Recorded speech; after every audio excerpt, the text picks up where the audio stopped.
그리스도인의 삶, 성전된 그리스도인의 삶이라고 하는 주제로 함께 은혜를 나누겠습니다. 지난 시간에 이어서 성전 시리즈를 말씀드리고 있습니다. 성전이 되기 위해서는 반드시 4가지가 갖추어져 있어야 된다고 그랬죠. 그 첫째가 하나님의 말씀판이 들어있는 법궤, 두 번째가 진설병, 세 번째가 순금등대, 네 번째가 분향단이었습니다. 이 4가지가 있어야 비로소 성전이 됩니다. 우리도 마찬가지입니다.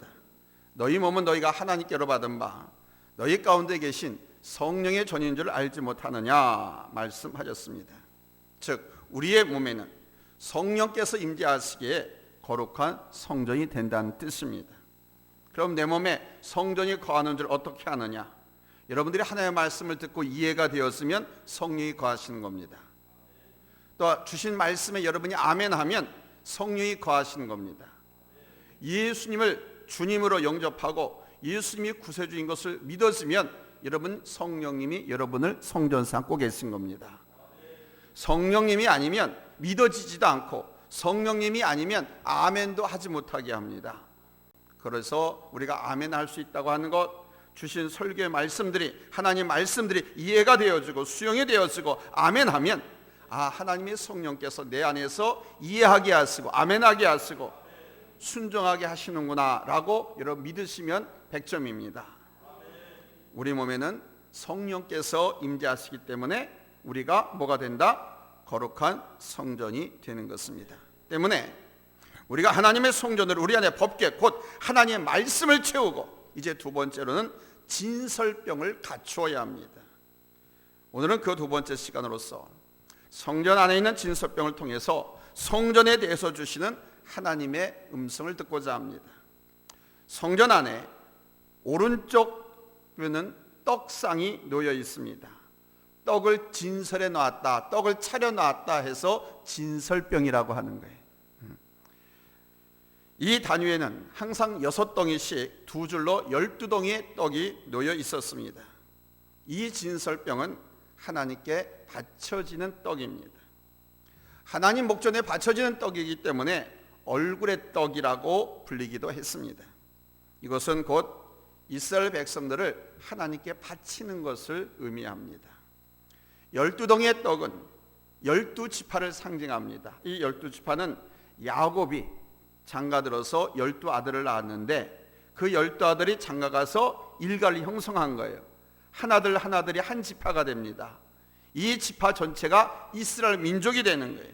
그래서 12지파의 백성들, 모든 이스라엘 백성들이 하나님께 바쳐졌고 하나님의 백성됨을 의미하는 것입니다. 그런데 이것은 개인적이면서도 공동체적입니다. 그리고 이 떡은 매 안식일에 들어졌다가 일주일간 이 성소에서 이렇게 진설된 후에 안식일 전에 제사장들이 꺼내서 먹었습니다.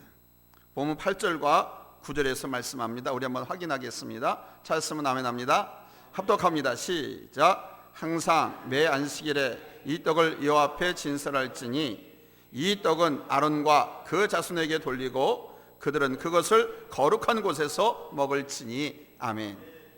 우리는 이 말씀을 통해서 성전 안에 왜 진설병을 두었는가, 그 진설병을 주신 의미를 생각해 볼 수 있습니다. 사실 이 의미를 아는 것이 중요하고요, 이 의미를 내게 적용하는 것이 중요합니다. 진설병을 뒀다, 진설병을 차린다, 이건 별로 중요하지 않습니다. 왜 그것을 두었고 그것이 이스라엘과, 아니 오늘 나와 무슨 상관이 있는지를 아는 것이 중요합니다. 그것을 알 때 내 몸이 성전이 되는 것이고, 교회가 성전이 되는 것이고, 예배당이 성전이 되는 것이고, 성전이 성전되는 것입니다. 우리의 교회 안에도 여러 가지 행사가 있고 예배 형식이 있습니다. 또 조직이 있습니다. 기관 등이 있습니다. 그런데 이런 기관, 조직, 의식, 이것이 존재하는 것 자체가 중요한 것이 아닙니다. 그것이 예수님과 무슨 상관이 있는지, 우리 여전도회가, 남전도회가 무슨 상관이 있습니까? 여전도회는 전도하라고, 남전도회는 전도하라고 만든 겁니다. 너희들끼리 먹고 마시고 놀고 친교하라고 만든 게 아닙니다. 전도하라고, 선교하라고. 이렇게 예수님과 무슨 상관이 있는지, 우리의 신앙과 우리 각 조직, 기관들이 무슨 상관이 있는지를 알고 그것을 믿고 행하는 것이 중요합니다. 그렇다면 우리 교회에 있는 소그룹들, 기관들, 목장들, 이런 조직을 너무 신비화해서도 안 되고 절대화해서도 안 되겠지요. 우리가 알아야 할 것은 이런 조직, 기관, 의식, 이런 것을 하나님께서 왜 주시는가, 왜 하라고 하셨는가 하는 그 의미가 중요합니다. 그런 의미에서 하나님 앞에 차려서 드린 떡상, 이 진설병은 이런 의미가 있습니다. 첫째, 진설병은 하나님께 드려진 떡이라는 거예요. 따라서 합시다. 진설병은 하나님께 드려진 떡이다. 그렇다고 해서 하나님께서 직접 오셔가지고 그 떡을 잡수셨느냐? 그것이 아니라 그 백성을 받으신다는 것입니다. 그 떡 12덩이가 뭘 의미하는지 말씀드렸잖아요. 12지파 이스라엘 민족 전체를 말한다고 했잖아요. 이스라엘 민족 전체 한 사람 한 사람 구성원들을 말한다고 했잖아요. 그러니까 하나님께 바쳐진 백성이라는 의미고 또 하나님께 바쳐진 개인이라는 뜻입니다. 그래서 하나님 말씀하시는 거예요. 너희는 너희 것이 아니라 값으로 산 것이 되었다. 우리는 바로 이것을 신해야 될 줄로 믿습니다.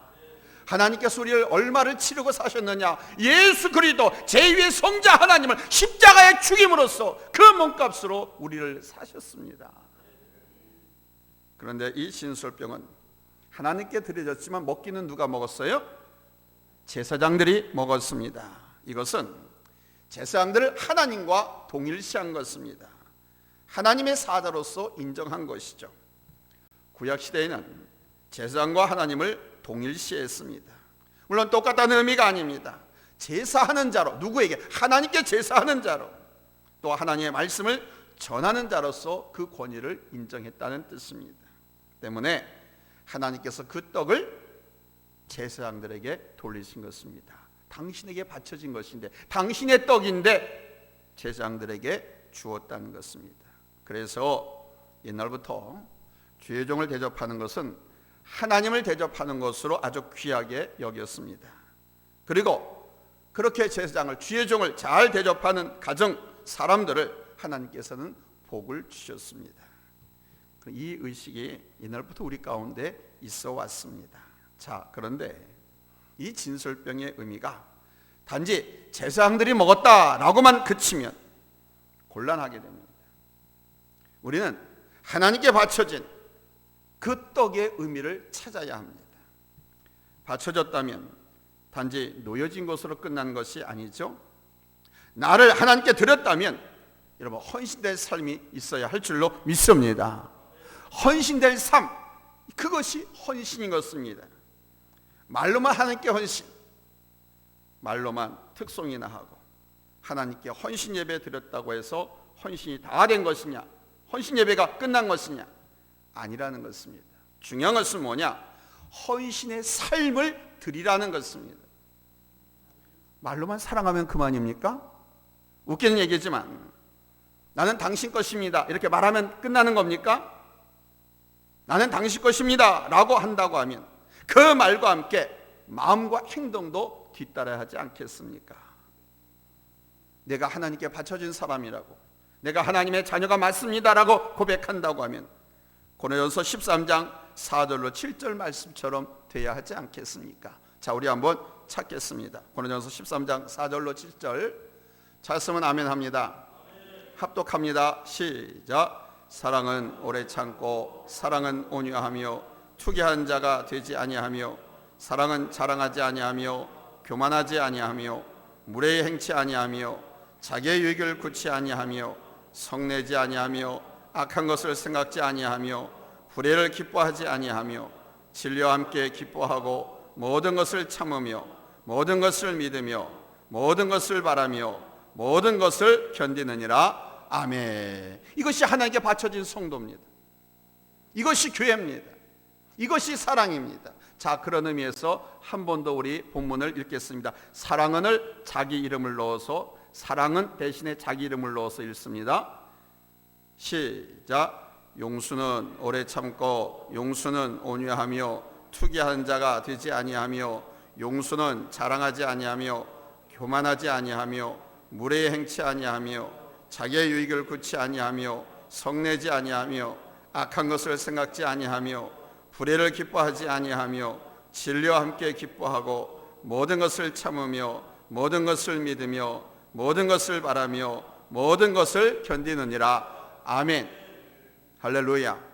우리가 하나님의 자녀라고 하면, 하나님 앞에 헌신 예배를 드렸다라고 하면, 하나님께 내 삶이 드려진 삶이고 하나님께서 인도해 주는 삶이라고 믿는다고 하면, 방금 우리가 봉독한 이 말씀처럼 우리가 돼야 한다는 것입니다.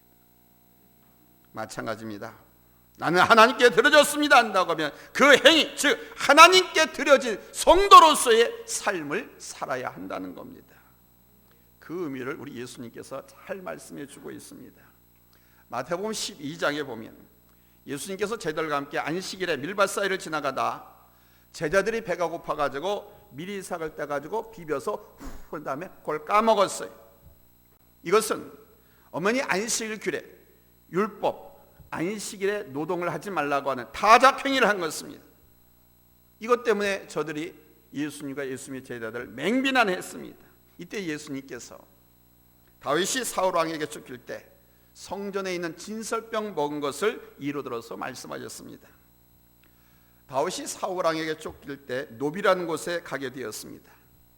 그 제사장 아히멜렉에게 먹을 것을 청했습니다.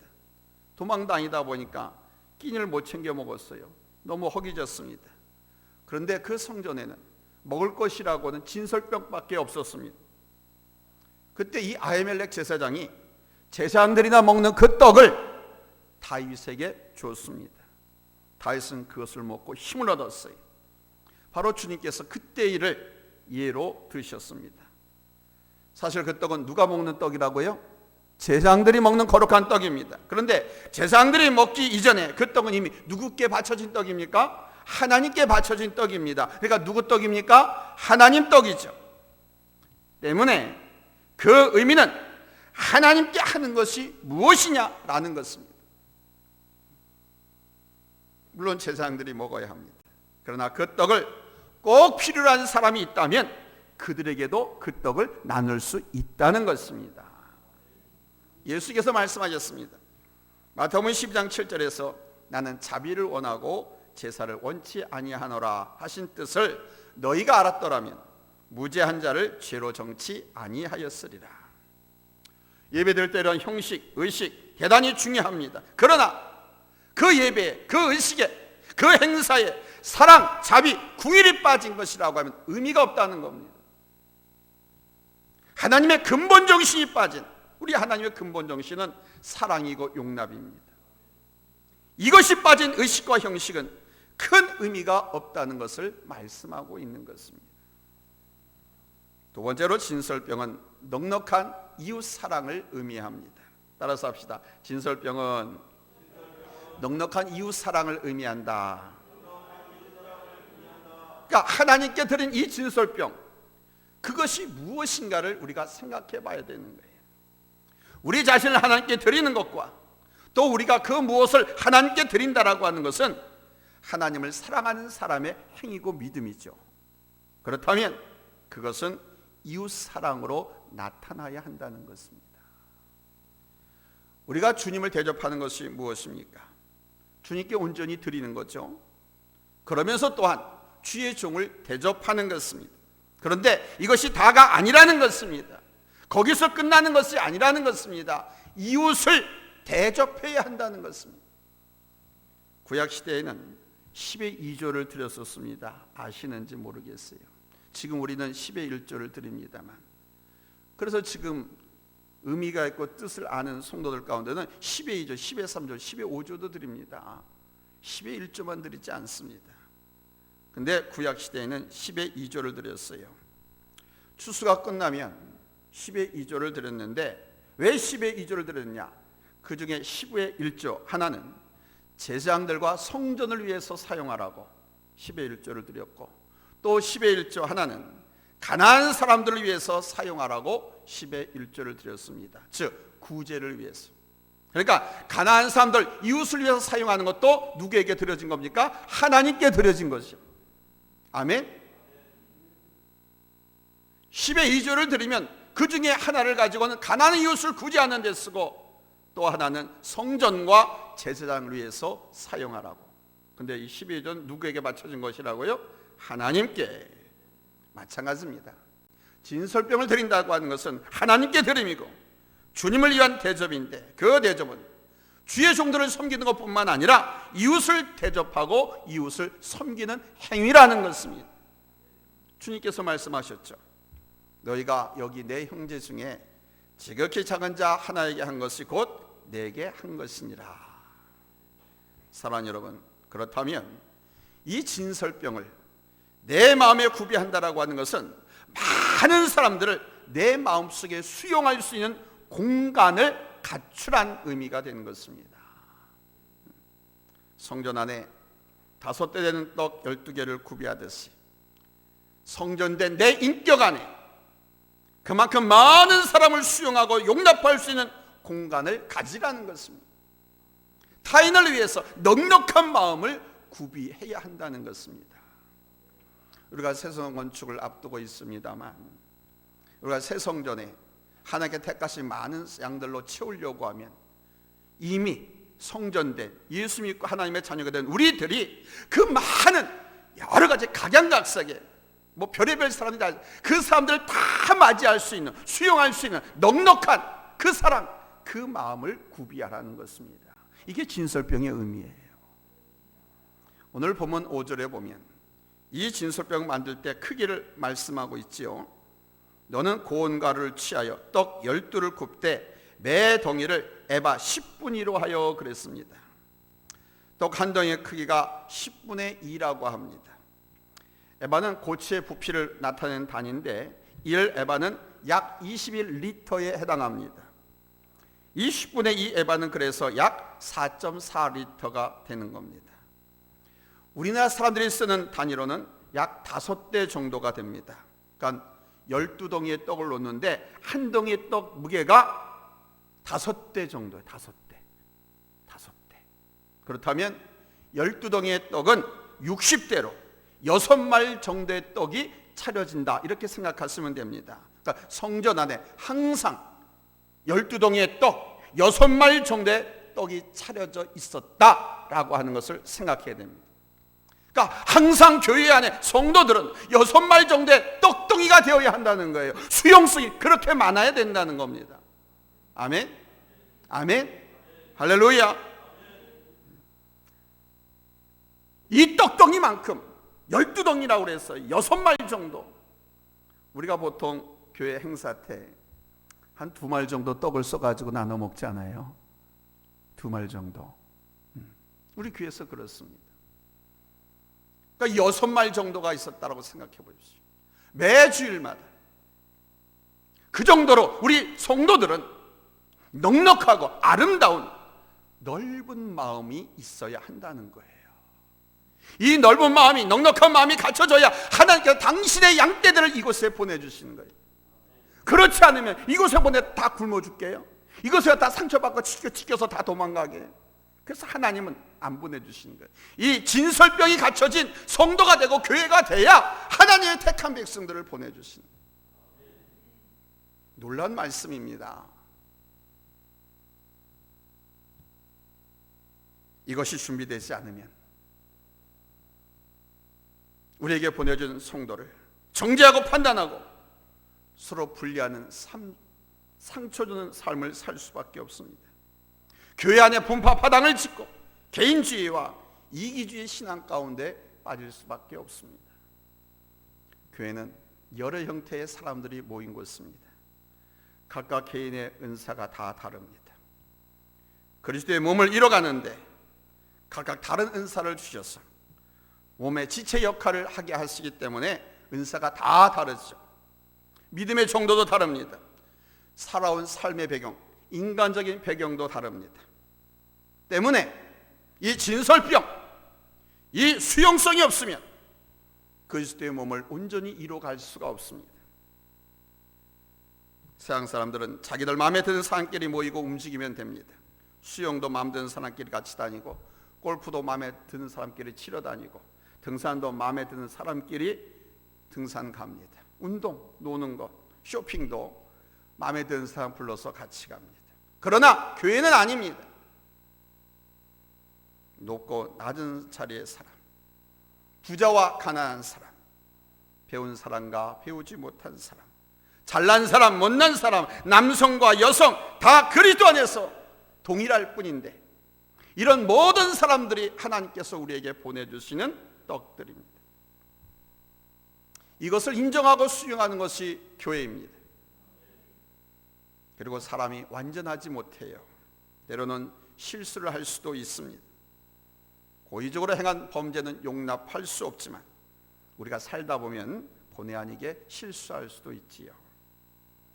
다윗이 하나님과 백성들 앞에서 유보 밧세바의 간음을 통해서 범죄했습니다. 다윗은 그 범죄 사실을 숨기기 위해서 밧세바의 남편 우리아를 자기 부하입니다. 충성스러운 신하입니다. 그를 최전선에 내보내어 죽게까지 했습니다.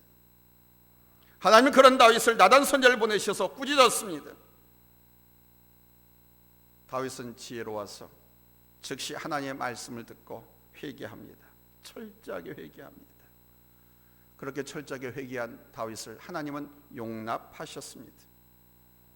하나님은 다윗의 실수를 보신 것입니다.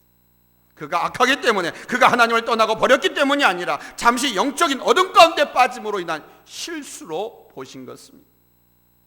주님은 베드로가 십자가 사건 당시 주님을 저주하고 떠났을 때 그를 악하고 죄 많은 사람으로 보지 않고 그의 약함을 보셨습니다. 그의 실수로 받아들이셨다는 거예요. 때문에 주님은 베드로의 실수를 용납하셨습니다. 그리고 내 양을 먹여라, 내 양을 치라 권고하셨습니다. 이것이 교회입니다. 그런 것마저 수용하고 용납하는 것이 교회입니다. 여러분 잊지 마세요. 신앙생활하는 한 뿐만 아니라 내가 몸담고 있는 직장, 사업장, 어느 공동체진 간에 내가 섬기는 그곳에 성전된 내가 있으므로 그것이 교회화 될 수 있는 것입니다. 그것을 우리가 먼저 인정하고 해야 큰 바운더리가 형성되어져 큰 공동체가 만들어지고요, 수많은 사람을 먹여 살릴 수 있는 기업가가 될 수 있는 거예요. 여러분, 재판관이 되려고 하지 마십시오. 정죄하고 판단하려고도 하지 마십시오. 우리 가운데 그 누구도 누구를 정죄하고 판단하고 죄를 지적할 자격이 없습니다. 야고보서 4장 11절로 11절에서 주님께서 분명히 말씀하고 있지 않습니까? 남을 판단하고 정죄하기를 좋아하고 즐겨하는 사람들에게 주시는 경고의 말씀입니다. 우리 한번 다 같이 찾았으면 아멘합니다. 큰 소리로 아멘합니다. 큰 소리로 합독합니다. 시작. 형제들아, 피차에 비방하지 말라. 형제를 비방하는 자나 형제를 판단하는 자는 곧 율법을 비방하고 율법을 판단하는 것이라. 내가 만일 율법을 판단하면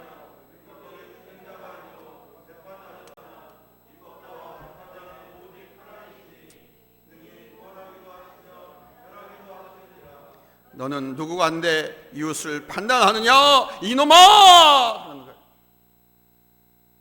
끝에 말을 붙인다고 하면 너는 누구간데 남을 이웃을 판단하느냐 이놈아. 설사 불의한 것을 보았다 할지라도 함부로 정죄하지 마시기 바랍니다. 판단하지 마시기 바랍니다. 하나님께서 우리에게 판단할, 정죄할 자격을 주시지 않았습니다. 재판자는 오직 하나님이십니다. 교회에 조금 잘못된 일이 있다 할지라도, 성도들 가운데 혹 실수를 했다 할지라도 여러분 긍휼히 여기십시오. 그리고 기도하십시오. 하나님께서 판단하시고 하나님께서 해결할 일이십니다. 우리가 해야 할 일은 오직 그 불의에 대해서 권고는 하되 수용하는 것입니다. 어떤 사람이라 할지라도 수용하는 일입니다. 바로 이런 마음으로 예배하고 이 마음으로 성전된 삶을 살라는 것입니다. 세 번째는 수용성 있는 일꾼이 되어야 한다는 뜻입니다. 따라서 합시다. 수용성 있는 일꾼이 되자. 특별히 하나님의 일을 하는 사람은 성전 안에 이 진설병이 넉넉해야 합니다. 이 성전이 어디입니까? 누굽니까? 우리 아닙니까? 우리. 이 안에 수용성이 넉넉해야 된다. 깊은 수용성, 넓은 수용성 가운데 있어야 한다는 겁니다. 사도행전 6장에 보면 초대교회가 7사람의 안수집사를 세웁니다. 당시 유대인들의 세계에는 두 부류의 유대인들이 있었습니다. 한 부류는 태어나서 이스라엘 땅을 한 번도 떠난 적이 없는, 이스라엘 땅에만 태어나서 먹고 마시고 살아온 히브리파 유대인들입니다. 이스라엘 민족을 히브리라고 말합니다. 그래서 히브리파라고 해요. 또 한 부류는 로마의 디아스포라 정책에 의해서 이방 땅으로 가서 살던, 그러다가 이제 나이 먹어서 고향 조국 땅으로 돌아와서 여생을 마치겠다 하고 돌아온 헬라파 유대인들이 있습니다. 그런데 이들 안에 히브리파 유대인들은 자존심이 아주 강했습니다. 자존감도 아주 높았습니다. 그래서 자기들 나름대로의 순수성을 주장하고 자기들의 우위를 과신했습니다. 당시 교회에서 구제할 때 히브리파 가부들에게는 구제 헌금이 많이 갔고요, 헬라파 가부들에게는 구제가 약해서 불평하는 사건이 일어났었습니다. 그런데 사도들이 말씀과 기도에 전무하고 행정적인 일을 맡기기 위해서 집사들을 세웠는데 투표 결과 7사람 모두 누가 선출되었는지 압니까? 헬라파 유대인들이 다 선출되었습니다. 초대교회 7집사는 죄다 헬라파 유대인들입니다.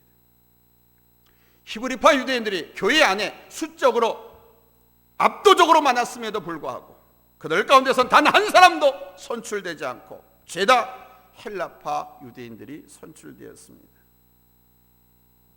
이 결과에 대해서 신학자들은 바로 수용성의 문제, 사랑의 문제라고 지적을 합니다. 히브리파 사람들은요, 자기들의 우위성을 내세웠어요. 한 번도 교회를 떠난 적이 없고 족을 배신하고 나 살겠다고 이방 나라에 산 적도 없고. 왜? 이스라엘 사람들은요, 이방인들을 개돼지 취급했거든요. 같이 밥도 먹지 않고 같이 놀지도 못하게 하고 같이 어울리지도 못하게 했거든요. 왜냐하면 이방인들은요, 그냥 이웃집 여자가 내 여자고 이웃집 남자가 내 남자고 막 그렇게 막 뒤죽박죽 엉망으로 살았거든요. 그래서 개돼지 취급을 해 상종도 하지 않았어요. 그런 나라에 가서 살다 돌아온 사람들 깨끗하게 보지 않았거든요. 이게 히브리파 유대인들입니다. 여러분, 이런 히브리파 유대인을 통해서 하나님 나라가 어떻게 확장될 수 있겠습니까? 어떻게 복음이 사마리아 땅끝까지 전파될 수 있겠습니까? 때문에 우리 하나님께서는 이방인을 이해할 뿐만 아니라 히브리인도 이해할 수 있는 수용성이 깊은 사람들을 일꾼으로 세우신 것입니다. 그런데 놀랍게도 단 한 명도 히브리파 유대인들은 선출되지 않았다는 것입니다. 다 외부에서 온 사람들이 선출되었다는 거예요. 바울은 한때 유대인의 영웅이었지만 예수 믿고 난 후로는 자기 동족인 유대인들에게는 원수가 되고 말았습니다. 그래서 극렬한 유대인들 가운데서는 바울을 죽이지 않고는 절대로 먹지도 않겠다고 결사대 무리까지 생겨났습니다. 바로 그러한 동족들 향해서 바울은 말합니다. 로마서 9장 1절로 2절입니다. 같이 읽겠습니다. 찾았으면 아멘합니다. 합독합니다. 시작. 내가 그리스도 안에서 참말을 하고 거짓말을 아니하노라. 내게 큰 근심이 있는 것과 마음에 그치지 않는 고통이 있는 것을 내 양심이 성령 안에서 나로 더불어 증거하노니 나의 형제 곧 고륙의 친척을 위하여 나 자신이 저주를 받아 그리스도에게서 끊어질지라도 원하는 바로다. 놀랍지 않습니까? 자신을 저주하고 죽이려고 하는 사람들, 그들이 자기 동족입니다. 그 동족들을 위해서 바울은 오히려 자신이 저주를 받아서 그리스도에게서 끊어질지라도 나를 죽이려 하는 그 동족, 그 사람들이 구원받을 수만 있다면 나는 좋겠다, 나는 죽어도 좋다, 이렇게 말합니다. 여러분, 이것이 바울의 진설병입니다. 내 목숨이 죽어도 그 왼수가 그 적이 구원받을 수만 있다고 하면 나는 죽어도 좋다라고 하는 이것이 바울의 진설병입니다. 바울의 넓은 수용성이고 마음이고 믿음입니다. 이것이 바로 성전된 그리스도인의 모습입니다. 사랑하는 성도 여러분, 여러분 안에 진설병은 어떻게 구비되어 있습니까? 마른 떡 몇 조각만 혹시 널브러져 있는 것은 아닙니까? 경우에 따라서 또는 필요할 때만 진설되는 것은 아닙니까? 오늘 성경에 보니까 진설병은 항상 있어야 한다고 그랬습니다. 출애굽기 25장 30절에 보니까 상 위에 진설병을 두고 항상 내 앞에 있게 할지니라 말씀하고 있습니다. 즉 이 수용성, 넉넉한 마음, 내 모든 손에 희생을 한다 할지라도 이웃이, 원수가 구원받을 수 있다고 하면 다 주고 다 포기할 수 있다고는 이 마음, 여러분 이 마음 항상 가져야 하는 것이고 이 마음을 항상 하나님께 드리는 삶이 되어야 할 줄로 믿습니다. 이 마음을 가질 때 비로소 성전된 모습을 갖추는 그리스도인이 되는 거예요. 여러분 안에 말씀이 채워지기를 축원합니다. 그리고 6마리의 진설병처럼 넉넉하고 풍부한 넓은 마음을 가짐으로 여러분 용납하고 수용함으로써 우리 하나님을 사랑하는 결실이 나타나기를 예수님의 이름으로 축원합니다. 이것이 성전된 그리스도인의 삶입니다. 여러분은 하나님의 성전입니다. 기도하겠습니다.